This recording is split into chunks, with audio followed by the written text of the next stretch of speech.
Welcome to the Healing Place podcast, a space filled with inspirational stories of hope, along with practical advice for your healing journey.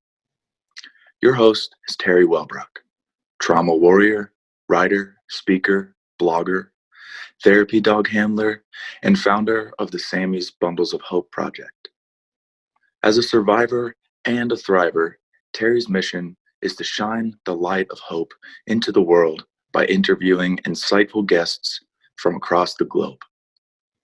Please stay tuned at the end of today's interview as we honor our sponsors. The Healing Place podcast is a fiscally sponsored project of Fractured Atlas. Now, here's your host and trauma warrior, Teri Wellbrock. Welcome, everybody, to the Healing Place podcast. I am your host, Teri Wellbrock, and excited to have with me today Steve Whitney. And Steve is a SOMA Breath Master Instructor and Teacher Trainer. So welcome, Steve. Thank you so much for having me. Really appreciate it very much. Absolutely. We talked for just a second beforehand. You have a website, Breathe with Steve, that I dove into and stalked and found out all the stuff you're doing. So talk to people about what it is you do and how you help others along their journey. Amazing. Yeah, Breathe with Steve is a website that kind of educates people on their nervous system and how stress impacts their mind and their body, and all of it's driven from SOMA Breath.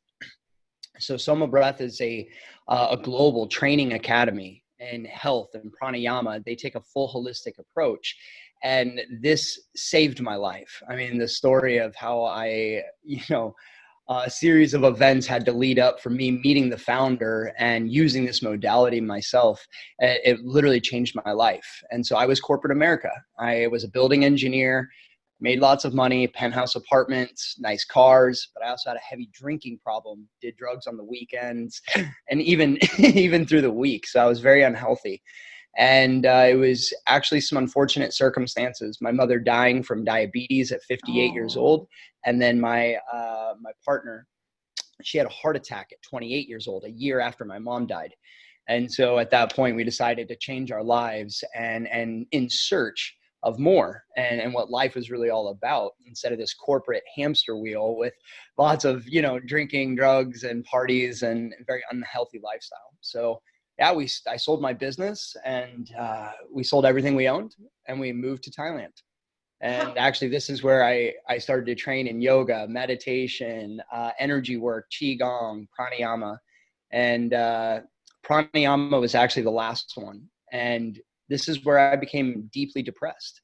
And I couldn't figure out why. It was the weirdest thing. I lived on a beautiful island in Thailand that brings the world's most educated and profound teachers as this conscious hub. And I trained in everything, and it was getting worse. And it got to the point where I was starting to have suicidal thoughts, and it scared me. That's not the route I wanted to take, but I was having glimpses and flashes of just riding my bike into traffic. And that's when I met the founder of SOMA Breath, Niraj, and I did a session. This was before SOMA was even really much of a thing. It was just a modality that he did to his friends and in group settings. And that one session changed my life completely. I saw a glimmer of light inside of myself that I hadn't seen in a long time.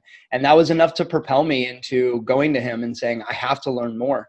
And 3.5 years later, I've completely transformed my life. And so now I'm actually one of their master instructors and teacher trainer. So I'm a mentor that guides instructors through the training program and help educate them on the science. We're a very science-based academy, and we go really deep into that knowledge. And so what I've done is I've taken that information and I've customized it and tweaked it to be very focused and driven on mindset and the nervous system and the physiology and how your breath can alter that, and it can work for you in every waking moment. You just have to understand how the breath influences sympathetic, parasympathetic, circulation, the relaxing response, oxygen versus carbon dioxide. And this is what I teach in Breathe with Steve, is how to hack your nervous system to reach your full potential just by using a simple tool as easy as your breath. Yes, and I love it. And I love the idea of the whole mind, body, soul connection, the whole, um, I just, you mentioned Qigong, and I just started it, an 8-week program 8 weeks ago. It ended last Monday. And so once a week doing it. And I remember my son Jake asked me, what is Qigong? And I said, think of like slow motion karate. And it was, just those slow movements and that. So yeah, I love learning about these new things. And that was my first experience with Qigong. And so I'm fascinated by SOMA breath and how it can impact, especially those of us with trauma history. I have horrific trauma history and had panic attacks for 25 years. And so breath work is critical to calming that panic, calming that anxiety. Yeah, so thank you for that. Absolutely. Absolutely. Well, and you actually said something that I kind of want to step on for just a second, because you initiated with the trauma and the release of this. And by all means, this is 100% true, but it's also a misconception. And most people think breath work is this thing that we sit in ceremony and everyone screams and they cry and they laugh and they have these like crazy experiences, and it's very shamanic and it's very hippie and all of this other stuff. And by all means it can be, and it's very powerful. But the important thing, and this is the message that I'm really adamant about trying to share with people, is that breath work may be that, and that may be the conception of what's been introduced into American civilization. But when you learn the aspects of what happens to your physiology, to your biochemistry, your neurology, when you breathe, you realize it's far from this hippie ceremonial, like, let's all release trauma and have these wild experiences. Your breath directly influences every function. Every single function. So every time you breathe in, your heart rate slightly goes up, your blood pressure rises, and your sympathetic nervous system becomes activated. Every time you breathe out, okay, your heart rate lowers, your blood pressure lowers, and you begin to activate more of your parasympathetic. Well, the functions in the physiology that are tied to the sympathetic and parasympathetic nervous system, because think about it, your central nervous system is comprised of sympathetic and parasympathetic. So think of that word, central nervous system. It's in the center and it's tied to everything. So when you start to learn the importance of what things are associated with either side of the nervous system and how they impact it and how your breath directly influences it, well, it opens up a whole new world, a whole new paradigm to the understanding of that your breath is the ultimate biohacking tool. So it can increase your energy. It can calm you down. It can create coherence, which is the optimization of circulation and the same rhythmic functions of your organs and internal body. Okay, and this is the other interesting thing, is that something you don't really hear much about. There's two things: is rhythmic breathing, and the other one is holding your breath out. So Teri, have you ever held your breath out before? No. Yeah, right? It's like, why in the world would you do that? Unless Right. you're like a free diver or something else. Right. I feel like I would just pass out. Exactly. Well, believe it or not, you can. So it's very important that you guys understand this with respect and use it responsibly. But it's quite amazing. So you've heard of athletes going into high altitudes to train, right? Yeah. Especially like long distance athletes, cross-country bikers, things like that. And it's because there's less oxygen. So there's this massive, massive stigma that we need to breathe more, breathe deep, breathe more. And this is what you're going to hear a lot in regards to breath work.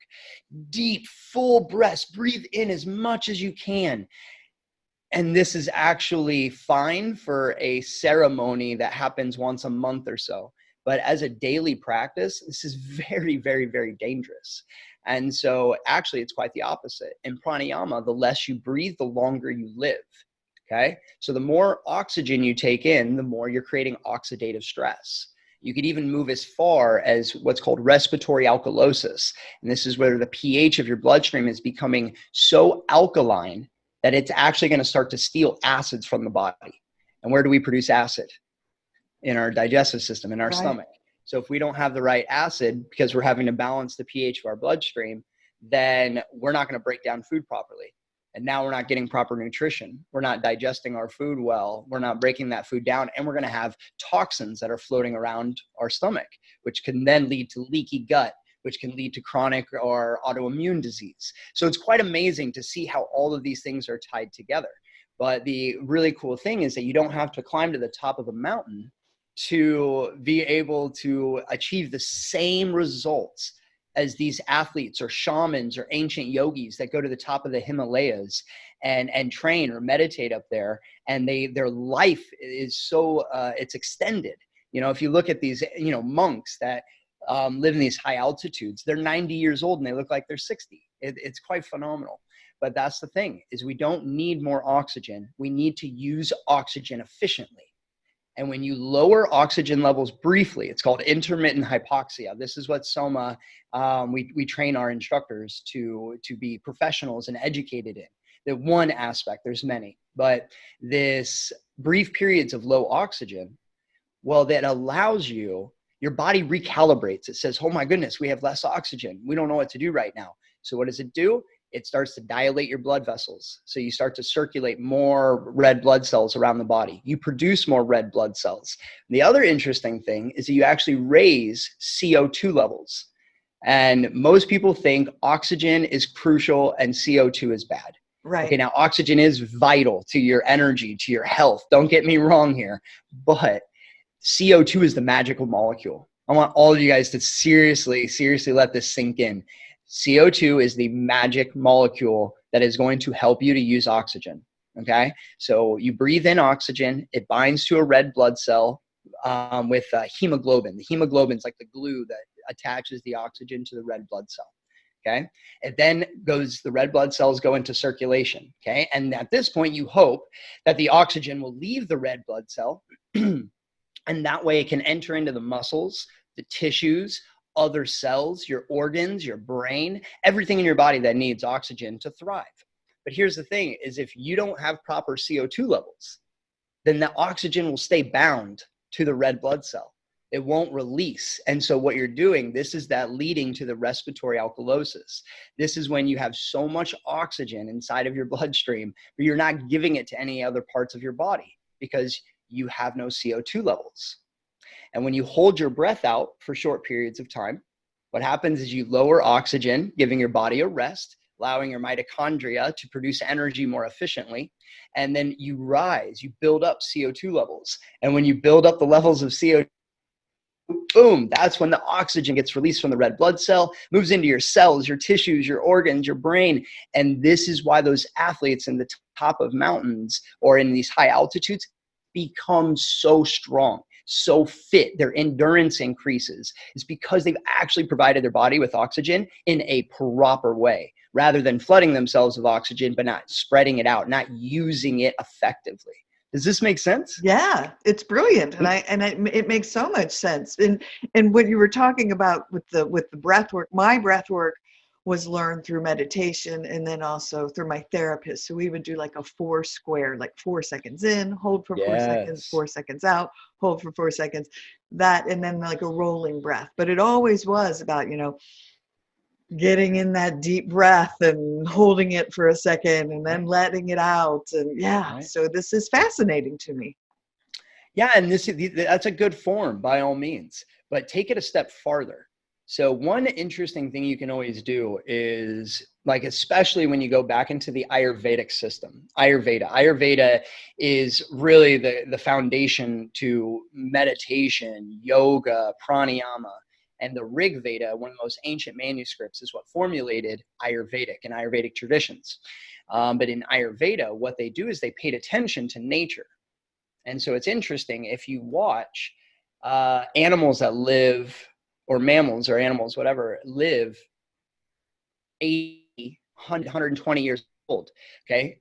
Elephants, tortoise, mammals and animals like that. If you watch their breathing, it is incredibly slow, maybe like 2 or 3 breaths a minute. Wow. If you watch. But then if you watch a rodent, okay, like a mouse or a hummingbird or something like that, okay, they're breathing like 40 breaths a minute. Okay, well, their lifespan is just a few years. And then, you know, an elephant or a turtle, their lifespan is, like I said, 100 years or more. So the ancients would watch nature, and that's how they would gain and become educated on how the human design would work. And so again, this kind of validates the less you breathe, the longer you live. You know what I mean? And so the other important thing, though, is to stay in rhythm. So one thing that they've noticed, and if we all pay attention, we can notice, is that the world is in rhythm. Everything is rhythmic. There's a pulse of the planet, the Schumann resonance, 7.83 hertz. That is the pulse of the planet. That's rhythmic. Okay. The rising and falling of the sun and the moon, rhythmic. Tides, waves coming in and out. Everything is in rhythm in nature. Everything, flowers opening and closing. So it's really important that we breathe in a rhythm. Really, really important. And so obviously this breathing, this box breathing is good, but that holding the breath, that is there to actually trigger the nervous system. Okay. But the important thing to take it a step farther. So it's a good practice. Okay. It's the beginning phases of rhythmic breathing. But the important thing is to not have a break between the inhale and the exhale. That way, think about a brain wave. Yeah. Or any music wave or anything. Is there a break? No, because then it stops the rhythm. So one thing is I challenge everyone listening to pay attention to your breath. And are you breathing in a connected, rhythmic fashion? Because here's the thing, erratic breathing, your breath is directly tied to your thoughts and your body, mind and body connection. It's quite amazing. And so if you have erratic breathing, then you're going to have erratic thoughts. Same thing, like remember playing a sport as a kid or in your teenage years, the very last few minutes of that sport, you're exhausted and your breathing is super erratic because you've played for an hour, hour and a half. And then do you make wise decisions? That's usually where athletes and people in general break down. When you're stressed out, do you make proper decisions? Right. If you're super angry, do you make good, clear, choices? No, that's where we all break down and we go, I can't believe I did that. Okay. Well, it has to do with this rhythmic breathing. Erratic breathing leads to erratic thoughts. Erratic thoughts lead to erratic emotion. And think about this. Your emotional state is how you perceive the world. If you're upset, then you're going to see the negative things. If you're happy and joyful, you're going to see the beauty that surrounds you. So making sure that our breath stays rhythmic has everything to do with our mind, our thoughts, our emotions, our feelings, and how we perceive the world. And this is one of the core foundations of SOMA, is being able to, all the music is designed to have you breathing at a certain rate and ratio, but also making sure that you're connecting the inhale to the exhale. And now you can incorporate different breathing rhythms. So maybe you breathe in for a count of 2 or a beat. We do 4 to the floor. And you breathe in for a count of 2 maybe, but then you breathe out for a count of 4. Well, what I said earlier is your heart rate and blood pressure and sympathetic nervous system gets activated or rises when you breathe in.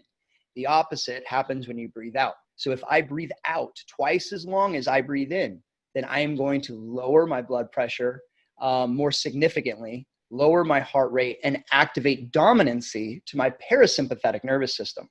So this is that really interesting way to directly influence the nervous system and the way that you react. And this is one of the powerful things, not only in SOMA, but Breathe with Steve and my Stress Less to Live More program. And this is showing them in real life time. I hook up HRV monitors, I hook up pulse oximeters, and I show them in literally a matter of a few minutes that you can completely switch the dominancy of your sympathetic or parasympathetic nervous system. Because the same is going to happen on the opposite side. So if you breathe in for, let's say, a count of 4 and out for a count of 2, well, now you switched it. And now you're going to increase your heart rate, you're going to increase your blood pressure and create dominancy to your sympathetic. And sympathetic is good, but we need to understand how to turn it off. And most people have no idea how to shut it off. Another interesting thing with animals and nature. So a dog or an animal, if you watch a zebra gets chased by a lion in the jungle, okay, or in the desert, what happens after that zebra, let's say he gets away, what does he do? Or she, Right. They'll shake. Yeah. They'll Twitch. Yeah. shake and then they'll lay down. Yeah, exactly. And that's because they know they have a built-in mechanism to get rid of that trauma, that stress response. They shake.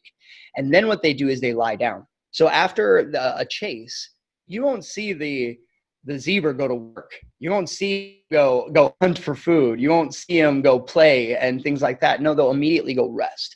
And that's because there's parts of their brain that don't have the conscious control that we do. They don't have conscious control over their breathing. Okay. And so as humans, we don't do this. We live in concrete jungles. Okay. Now, when we were 100 years ago living in the jungles with lions, tigers, and bears, it was important that we had our sympathetic nervous system activated so we could survive. But we don't live in those environments anymore. We live in concrete jungles. And now we have deadlines, our bosses, our relationships, this social hypnosis that we need to be perfect and achieve 6 figures, drive a BMW, have a 3-bedroom, 2-bath house. But this is creating the same stress response as if we were standing in the middle of a jungle facing a lion. So that's the interesting thing about humans, is that our bodies don't know the difference between the thought of a lion and an actual lion.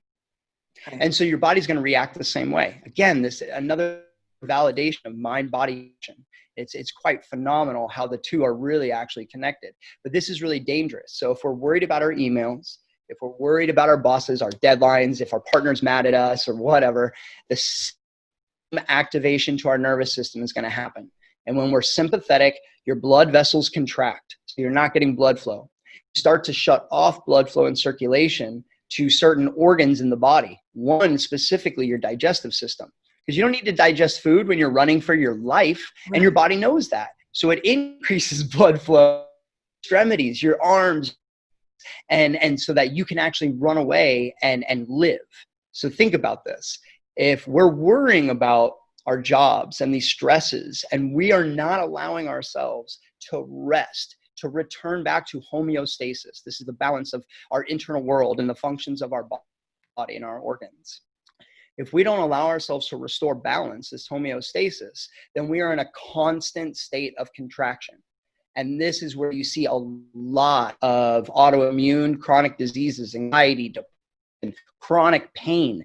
A lot of this is coming just from a deficiency in giving and providing our body with oxygen, blood flow, and nutrients. And so it's quite interesting once you realize that your mind has just a powerful response on your nervous system as an actual tiger standing in front of you. It starts to kind of wake you up and going, I wonder what kind of condition I am in. And so again, it's really important that when it's not that you need to run away from those environments. Same thing with the zebra. It doesn't go and live in the city. No, it stays in the jungle, or it stays in the desert where it belongs, or where, its natural state is. And so we don't need to leave these stressful environments. What we need to do is learn how to adapt and adjust to them. Yeah. So we do not become a product of that stressful environment, but rather we control our own nervous system and body. And this is what I love to teach people, is how to shift their perception of those basically writing stories, projecting into a false reality, a false future that hasn't happened yet and may not happen. And so changing the mindset so you're not triggering that stress response, but then also knowing when you are contracted, and then using just a few minutes of a certain breathing pattern that's going to calm you down. Now your body returns back to balance, you're back in flow, you're staying happy, you're staying focused, and your emotional state is much more balanced. And this is how people can actually start to thrive in life rather than just try and survive. Yeah, I love it. And I don't know where I had heard that before, but recently I heard about taking a 4-second breath in, but then exhaling for 8 and doubling the exhale. And so I'd been practicing it lately, and I can attest to the fact that I've noticed the impact that it has on me in just a calming, just a calming way of, and I didn't even know what I was doing. So there you go. That's amazing. Amazing. Yeah. And if you go to my YouTube channel, Breathe with Steve, I have a couple of videos where I show how to control my autonomic nervous system Awesome. in literally a matter of 30 seconds to 2 minutes. showing sympathetic, parasympathetic, heart rate, all these other things. So you guys, and you have the ability. I'm no superhuman, but actually we are all superhuman, to tell you the truth. We just need to tap into that potential. You guys can see it in real life time, and I teach you even more in the breathwork courses. That's wonderful. Really cool. I'm going to pop up your website real quick here because I had it open just so people can see. So here you go to breathewithsteve.com. And so you have a free 5-day stress less program that people can sign up for. Yes. Mm-hmm. Yeah. Hold on. Yeah, absolutely. I want them to be able to get a taste into what can be provided, or they are capable of providing themselves just by using a few simple methods. So it's a really good introductory kind of mini course. Yeah, I love it. So here we go. I'm just scrolling on down, talking about heart rate, anxiety, depression, blood pressure. Fabulous. All right. Mm-hmm. So folks, go visit Breathe with Steve. So one of the questions I normally ask, hold on, I got to figure out how there's my stop share. I had to find it. I usually ask her, are there any myths or facts that you want to clarify? But you've clarified so much as far as breathing and oxygen and carbon dioxide, but anything else that you wanted to touch upon as far as myths or facts about breathing and breath work? I think really I've touched on some of the main ones. I could go on for days and days and days. As you guys can probably tell, I'm super, super passionate about this, incredibly passionate. Another thing to just keep in mind is the difference between nostril and mouth breathing is very substantial, very substantial. And I've trained in many breathwork modalities, and none of them quite resonated with me. And I actually was turned off quite a bit by how aggressive most of them were. And I'm not saying anything bad about them. They all have a place. They all have a purpose. And for any practitioners, mad respect. I love all of you. But that's the thing that resonated with me so much with SOMA Breath, is that these are daily practices. And even if they're an hour and a half long, you can still do that daily. Yeah. And it's because we go so deep into the science and understanding how the body works and how it optimizes and the things it needs to reach that state. And so many other modalities that I had tried was this open mouth breathing. And it's breathe deep as much as you can. And again, there's a reason people have big, crazy reactions. And it's because they become so alkaline. They take in so much oxygen that the nervous system contracts and it responds. And what happens is it responds in what can be a trauma release, because you're putting so much strain on the nervous system. It then eventually will trigger what's called the limbic part of your brain. The limbic part is where we store emotion and memory. And this is why you see those big reactions. Okay. So you can have the same type of reaction that happens because everyone is different. Every moment is different. So you can't ever guarantee something's going to work or happen for one person. There's no one size fits all, basically. Right. Anyway, but so the important thing on this is that if we're activating that limbic part, we're doing it from a place of aggression where we're forcing a release, not really aggression. It's forcing a release. Okay. But if you breathe in through your nose and out through your mouth, okay, your nose is going to do multiple things. It's going to warm the air. Okay. When you breathe in through your nose, you warm the air. Okay. And when you warm the air, it allows the air to drop into the lower lobes of your lungs. Excuse me. You have more parasympathetic nervous receptors in the lower lobes of your lungs. This is also going to help you to absorb more oxygen into your bloodstream, which is very important. Remember, it's not about taking in more. It's about using it efficiently. So if we can actually let the air drop into the lower lungs, then we're actually going to absorb more oxygen, allowing us to use it more efficiently if we're balancing CO2 levels, like I talked about earlier. The other thing is that it induces nitric oxide. And nitric oxide is a vasodilator. So this is going to dilate your blood vessels, again, increasing blood flow. So you are giving more oxygen, more nutrients, but you're also helping yourself to stay calm. Okay. So it's really important, guys. The best way to breathe is in through your nose and out through your nose. 100%. That's how you should breathe daily. Check yourself if you're open mouth breathing or shallow breathing, like this is very dangerous to your body, to your cells, to your muscles, to your mind, your emotions, everything. So again, it's fine for a ceremony once a month or once every 2 months, but I'm talking more about the daily proper ways to breathe.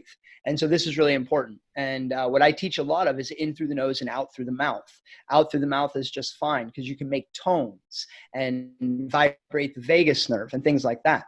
Now, to get that deep reaction is actually when you hold your breath out, okay? Because if you can actually, again, now you're playing with oxygen and carbon dioxide. If you breathe in a faster rhythm in through the nose and out through the mouth, you breathe out more CO2. So here's another little misconception. When you hold your breath out, it's not a lack of oxygen that triggers you to want to have to breathe. It's actually building levels of CO2 that trigger you to want to take a breath in, believe it or not. So it's not a lack of oxygen when you hold your breath out that makes you want to breathe again. It's the CO2, okay? So if you breathe in a faster rhythm, but to stay balanced, calm, and in your flow, in through the nose, out through the mouth, but you're going to breathe out more CO2 than normal. So now what you're doing is you're priming the body to hold your breath out for longer. And if you train in this enough, what you can do is when you hold your breath out for long enough, you actually hack the body and the mind into thinking that it's suffocating, that it's dying. And don't freak out. You're not going to die. Trust me, your body is designed. It'll take a breath before you can do any damage. You would have to put yourself in a controlled, low oxygen environment, like a hyperbaric chamber, to do any damage to your brain cells or the body. So you guys are completely safe doing this. Just make sure you're not driving, operating any machinery, or in any water, okay? Because you can pass out. But if you hold your breath out for long enough, you trick the body into thinking that it's suffocating. Your diaphragm stopped moving. You're not taking any breaths. So then what happens is, again, your breath is directly tied to your endocrine system, your hormones and neurotransmitters. So at this point, the body starts to release tryptamines. And this is where this interesting topic of DMT comes into place. And this is why we see that people that are trained in this and have practiced proper pranayama, they can reach these altered states of consciousness. They can communicate with a higher power, their higher power, receive downloads, heal their body. And this is because it's releasing these feel-good hormones in the body that are designed to bring you into euphoria. Because it's said that there's not too much science on this, but there's quite a bit that's coming up recently. But DMT is released right before you die. And it's there to bring you into bliss and euphoria as you are dying. Okay, well, we can actually release that same response in our body without doing any harm to ourselves or dying at all. It's just a hacking tool. That's it. And so another really interesting thing to keep in mind is that, I know this is going to sound weird, but you can actually manufacture your own happiness. All you have to do is use your breath, put your body into a state where it starts to trigger and release dopamine, serotonin, oxytocin, acetylcholine, DMT even. And this is just outstanding that all of this can be done just by controlling your inhales or exhales. Yeah, fascinating. And I could sit here and talk to you for hours on end about it because, one, you're brilliant. I mean, your knowledge is just incredible. But I get it, and I so understand. I've done so much reading on trauma recovery because that's really my expertise is trauma recovery. And so I know breath work is so important, but I had not heard any of this before. So this is amazing. Yeah, I think the two really balance well. There's a time and a place to have that heavy breathing and open mouth breathing, to have that real big release. You are activating. Yeah, and I've not heard of that before either. When you're talking about this like open mouth breathing and this trauma release, I'd not heard of that as well. Mine was so more like rebirthing or holotropic or any of those methods. Those are usually, even the Wim Hof method, which I love the Wim Hof method, but the part that's interesting, his is a little bit, and it's raise body temperature and activate your sympathetic. But all these other modalities are this open mouth, and there's no rhythm. It's erratic. It's just you want to breathe in and out. But yeah, this is what I have found in my research to be more of the dominant forms and modalities that you see, which again, have a place, they have a purpose.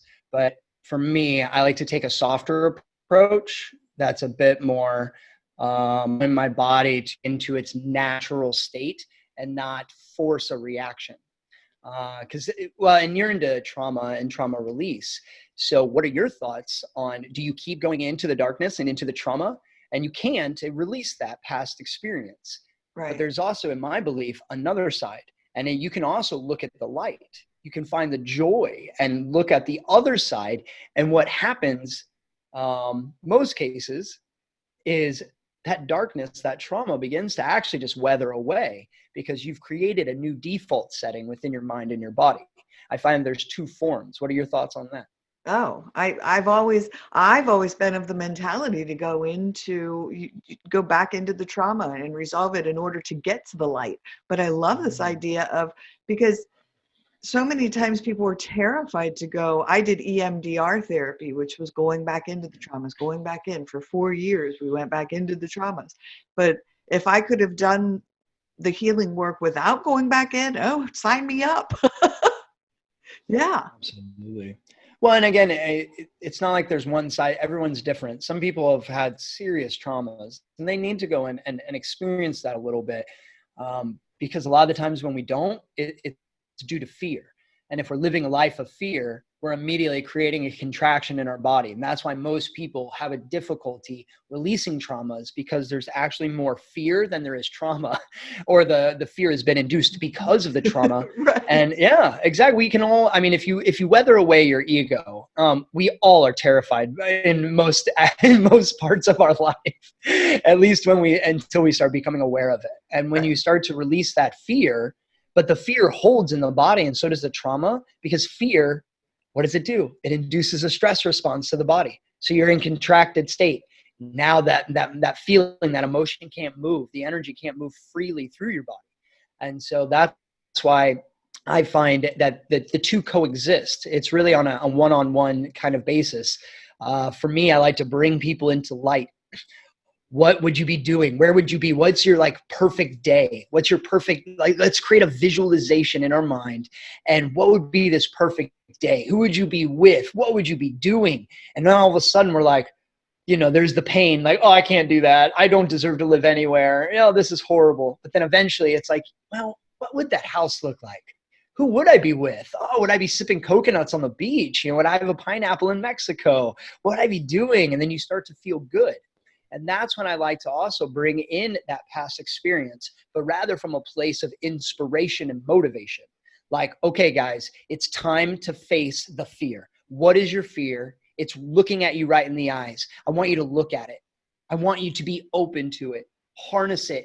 Give it a hug. Thank it for being there, because it has brought you into this moment right now. So face your fears and begin to let them go. And this is where we get into breathing, because you start to charge that energy up, or relax the body to be open to release that trauma. So it's generally, for me, I like to take them. Let's get excited. Okay. Now we're in more of a light space. So now let's face that darkness with a little bit of ammo behind us, a little bit of light energy behind us, kind of thing. Yeah. I might be getting a little woo on you guys. No, I love the woo. I love it. Yeah. And then when I encourage them from a place of drive or motivation to face that, so they can go even farther into the light, then now they have a purpose. They have a reason. They have a reason to do it, rather than, oh, I don't want to go into my traumas, my childhood. I slip it in right in the middle, and they're like, whoa. And then this is where people would generally start to have a reaction, and you'll see maybe little tears coming up, or you'll see them contract their body. And this is where I start to really guide them through the breathing, so that they transition gracefully through that. And then it's like, okay, now there is no more fear. What are you going to do? How are you going to step forward? What actions are you going to take to live out the life that you want? And so do you see how there's like this interesting, there's many ways to do this, but this is my approach, is I want you to feel comfortable, safe, and excited. Let's go through that traumatic experience together. I'm going to help you and support you through it. And then let's take action and get shit done. Let's get excited. And that's when that trauma washes away without having to go deeply into it. So this would maybe like a 1-hour session, and maybe 8 minutes of it's into the trauma. But because there was so much uplifting energy and movement into the inspiration, that trauma begins to wash away. You forget about it in a sense.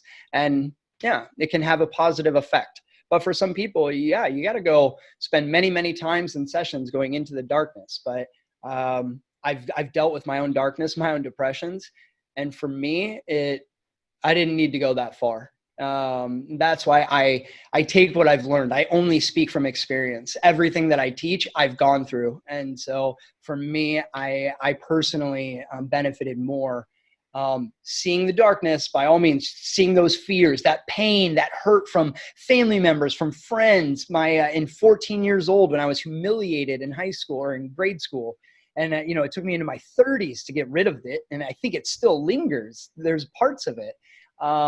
But for me, I enjoy more of the light to wash away the dark. Yeah.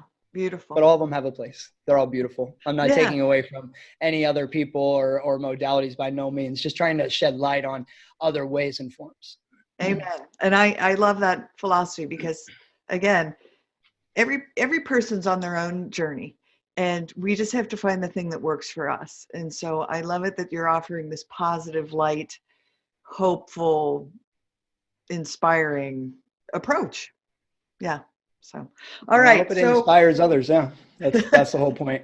Anything else that you wanted to touch upon that we didn't have an opportunity to? Not really. I mean, if you guys want to understand the science of breathing, then I highly recommend that you check out the SOMA Breath website as well. So I've condensed it to be very focused on stress and the nervous system and how to alleviate yourself. But when you learn the science, the deep knowing and the understanding of why, and so many health, like Kundalini yoga and a lot of other health, like practices. Oh, do this and it'll cleanse your liver. Do this and it'll detox your gallbladder or your kidney. And there's never a why to follow it. It's just you have to believe in it. And I'm a firm believer in belief. But we teach you the why. Literally scientific research, all the doctor studies, scientific studies, the research studies, they all exist in our training course. And so I highly recommend that you either check out the 21-day protocol, which is a 21-day intermittent hypoxic protocol training. And you get to do 20 minutes of breath work in week 1, 40 minutes in week 2, and 60 minutes in week 3. It's very, very powerful. If you want something more entry level and you're dealing with high levels of stress and you're new to breath work, I highly recommend you check out Breathe with Steve in my stress program. And I'll give a discount link if that's okay with you, Teri. Yeah, absolutely. I have a new group that starts early December, and we do about 1 or 2 groups a month. But I highly recommend you join that. But if you are ready to really step in and take a professional, very expanded, knowledgeable approach to pranayama and how you can really reach this peak state of health, wellness, happiness, focus, and clarity, all of it exists inside the SOMA Breath Teacher Training Program. And we just launched a master's program that incorporates breath as therapy. And we're teaching our instructors how to guide our online 21-day protocol course. So now our instructors have an online course that's already proven successful that they get trained to teach themselves. So this is really, really abundant. And we have a lot of support in our community for our instructors. And we believe community is really the cure. So definitely check out the SOMA Breath page and the teacher training. And you can also book a call and actually have a discussion with me directly. And I can tell you more about the training. So that's all on the SOMA Breath website. So definitely check out both avenues, Breathe with Steve and the SOMA Breath. All right. Well, that was my last question then, was how do people get in touch with you? But breathewithsteve.com. Yes. And then any social media at all?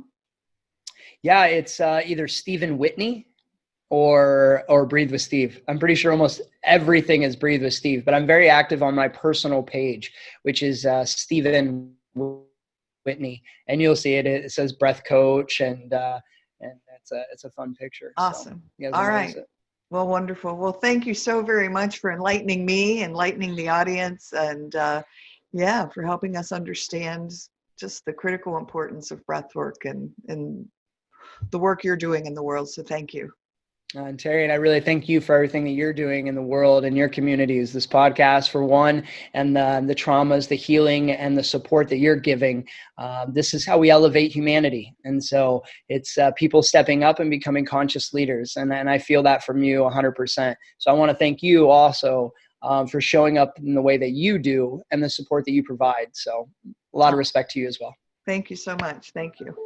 All right. Well, it's been a pleasure. And everyone, thanks so much for joining us today on the Healing Place podcast. And remember, until next time, be gentle with yourself. Thanks. Bye-bye. Thank you so much for listening today to the Healing Place podcast with your host and trauma warrior, Teri Wellbrock. If you enjoyed this episode and want to learn more about Teri, her mission, and the Hope for Healing journey, visit Teri's website at www.teriwellbrock.com. Thank you for liking, commenting, sharing, and offering your reviews on our YouTube channel, audio outlets, and Facebook page. And as Teri reminds us, until next time, remember, be gentle with yourself.